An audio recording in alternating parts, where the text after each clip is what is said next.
On parle transport. Si vous avez déjà pris le TGV et êtes arrivé à Montparnasse, vous les avez vus, ces petites maisons juste après les tunnels, juste avant d'entrer en gare. La commune de Malakoff, dans les Hauts-de-Seine, est en effet la dernière avant Paris et les riverains de la ligne ne supportent plus son bruit. Bruno Lopez et Yves-Léopold de Wulf.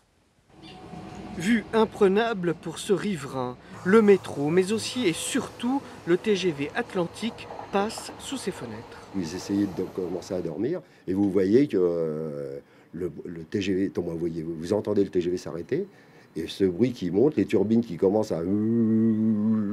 Donc ça, dans les oreilles, ça plus une légère vibration qui se fait sur la tête du lit. Nous voici en contrebas des voies.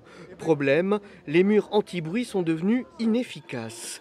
De plus, ces trains marquent un long et bruyant arrêt quand ils vont rejoindre ce centre technique à Châtillon, non loin de là. Le problème de bruit, c'est lié à la fois à vieillissement du mur anti-bruit, parce que les trains ne sont pas s'ils étaient il y a 35 ans, les murs anti-bruit ne devraient pas être s'ils ont 35 ans.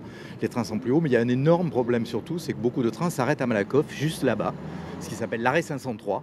Et ces trains s'arrêtent de jour, de nuit, pendant 20 minutes, et à ce moment-là, les turbines se mettent en route, et les turbines sont au-dessus de toute façon des murs existants. Le trafic devrait augmenter en 2017 vers Bordeaux puis vers Rennes. La fréquence atteindrait 250 passages par 24 heures, une centaine de plus qu'aujourd'hui. Majorité et opposition municipale soutiennent les riverains du TGV.